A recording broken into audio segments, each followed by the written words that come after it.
honored to be here at the NGO Expo, and I really did want to focus on NGOs as the heart of this speech, knowing that that it really does take people from all across different sectors and different parts of the globe and different backgrounds to really catalyze the solutions that we need to the problems of today. So I think when most people think about innovation, we think about technology, and I think someone on the panel here is going to cover that topic. So I wanted to shift our attention to not what's on the outside and what we usually see and what comes to mind when we think of innovation, but what's on the inside. What are the ingredients of organizations that have a really strong capacity to innovate? So to start, I'd like to show you your first video for the day. Let's see how well I can use this technology to play that. But there's a video that basically says a summary of what I said, but in much prettier fashion and way more compelling. And then all of my slides went away.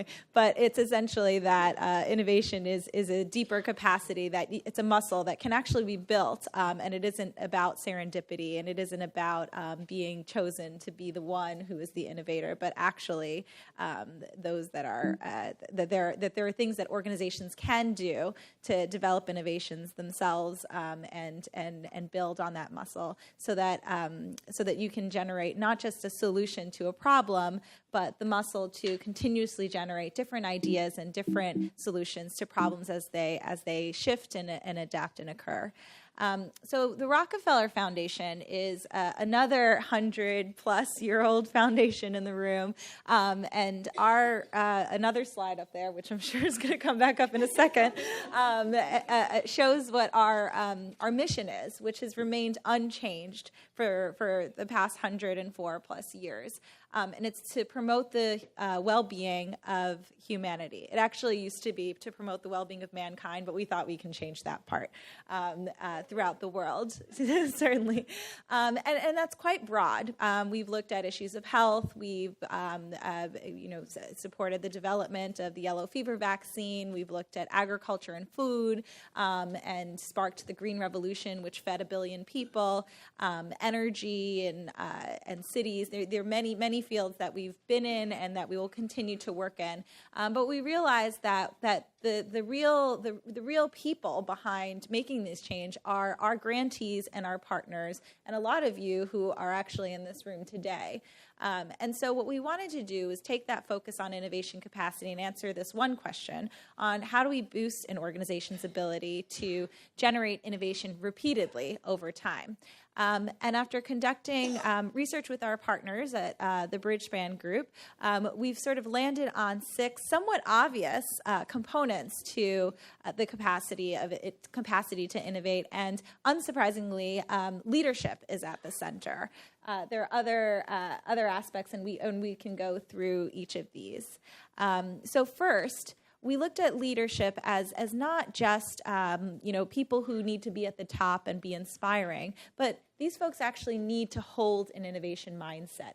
It's not about what's right or what's wrong and how we make decisions, but about asking, how can we do this in a better way? Rather than asking, what proof do you have that this is actually true? Ask what if, and try to emphasize intuition rather than just logic and facts. And we felt that leaders who have opened the doors for their organizations to innovate, both on the private sector and the public sector and the nonprofit sector, time and time again, have gotten people walking into their doors saying, "What do you think about this? How are these ideas landing?" And those are the partners that we've come to talk to when we're trying to adapt and shift what our projects are. The culture of an organization is another major ingredient of what it takes to innovate. And what we've realized is the actual space that you have in your organization, your floor plan and your seating structure, is a way that can either promote or deter innovation. They have, some offices with very big, thick walls with locked doors where all the decisions are made, and people are very spread apart, are not so encouraging of collaboration, but are really helpful for deep thinking. And so there's some different ways of thinking about how to organize a physical space in order to promote a certain type of culture that you're trying to encourage for innovation. The next component is around the diversity of teams, and oftentimes people think about gender or race as types of diversity, and to ensure that you're covering your bases. But there are a lot of other ways to I hate the saying skin the cat, but to slice the apple, say, and you have to think about different technical skills, different creative skills, and other areas and issues that you want to have covered in your organization. The next is something that not a lot of nonprofits that we work with think intentionally about. A lot of nonprofits are really good at delivering on their mission, and they know how to do it. But what we found is that generating new ideas and testing them, prototyping them, and then rolling them out in a sort of scientific way isn't a common practice in the nonprofit sector. So it's different for every organization, and we at the Rockefeller Foundation have adapted the way we've done it from years to come. But we found that it's really helpful to think about where you get your ideas from, and are you continuously getting new ideas? So when there is a crisis, when there is an earthquake, when there is a shock, when there is a revolution, what can the strongest protectors of humanity, of human rights, do to ensure that they're strong and that they're relevant? Another aspect is something that we often talk about as collaboration and partnership with other organizations, but I'm going to call it something really terrible, which I guess we should probably reframe, which is porous boundaries. And that's the idea that no one organization is going to solve the world's problems. We've all tried, we've all failed, and we've all realized that it's important to think about the walls and the boundaries of our organizations as porous, as fluid. And that includes things like, having lots of convenings. The left photo is the cover page of something called a Gather Guide, and the right is something called the Social Innovation Lab Guide. And both of these are ways in which organizations can have a starting point to think about how they can engage other groups into their conversations. And I would say that one of the signature strategies that the foundation has relied on for over a century is about reaching across to unusual suspects, bringing people in the room who don't agree with your point of view, finding out where there are opportunities to collaborate. And you realize that many people all see the same problem of malnutrition, but they don't call it that. They call it hunger, they call it laziness, they call it poor education, they call it poor health, they call it disease, they call it many different things. And if you put all of those folks at the table and go through a positive and encouraging process to see the problem in the same way, you can actually turn meetings around. And I feel like my first 5 years at the foundation, I've gone to so many meetings, and we spend over 75% of the time talking about the problems, and very little time actually talking about what we're going to do about it. And I think it's because when we attack the problem, we're not always thinking about it in the same way. So really getting folks into the room to think about our solutions is one of the key things we do as a foundation, and we see our successful partners doing as well.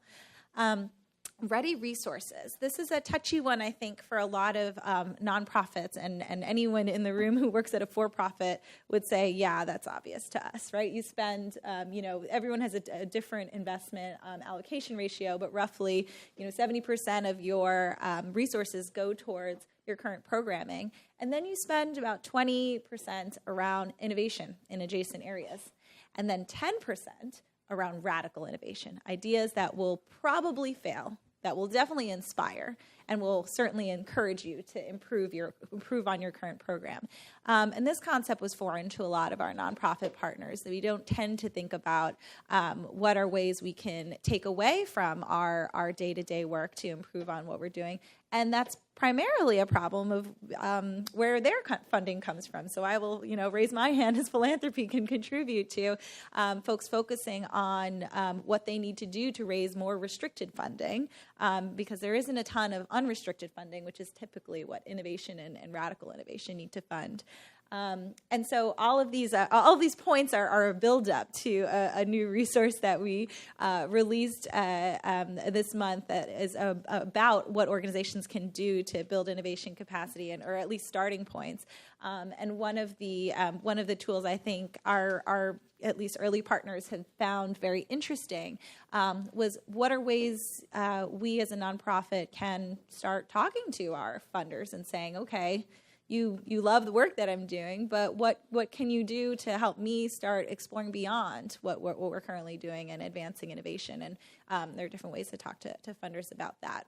Some of our larger nonprofits also talk about building an innovation unit. I get a call maybe once a week saying, hey, Amira, can you talk to someone that I'm working with? They want to build an innovation lab. And sometimes they do, but most of the times they don't. But they have a lot of functions that they want to build. They want to, keep in touch, keep their fingers on a pulse of what are the new innovations that we ought to be bringing in-house. They want to capture learnings. They want to develop and test new potential ideas from within the organization. Yesterday, I was meeting with CARE, an old, large international NGO, and they were saying, we have over 500 projects and thousands of staff, and everyone has the CARE connection, I didn't make that, but yeah, that everyone has really interesting ideas, but they're so busy doing their work, and we haven't really created channels or pipelines for us to get those ideas in. So what are some opportunities for us to do that? And they have an awesome scale design program to do that. So this is the finale here, where we have launched a diagnostic. It's a 15-minute survey that's on the Rockefeller webpage, and we're curious to know from you, if you were to take it, what are the parts of your organizations that you feel you have the greatest gaps or the biggest needs to help build your innovation capacity? And as a corresponding tool to that, there are 7 chapters that you can click on with cheap and quick ways or long and hard ways, but that once you have leadership support will be great tools for organizations to jumpstart their innovation capacity building. And another tool is next month, in partnership with the Stanford Social Innovation Review, Rockefeller, Bridgespan, and one of our case study grantees, the One Acre Fund, are hopping on a webinar to talk more about this very topic. So I'll leave you just with one question. As you heard me talking, were you thinking about what we can do today to help drive innovation for tomorrow? And are there some seeds that we can help build on? Thank you.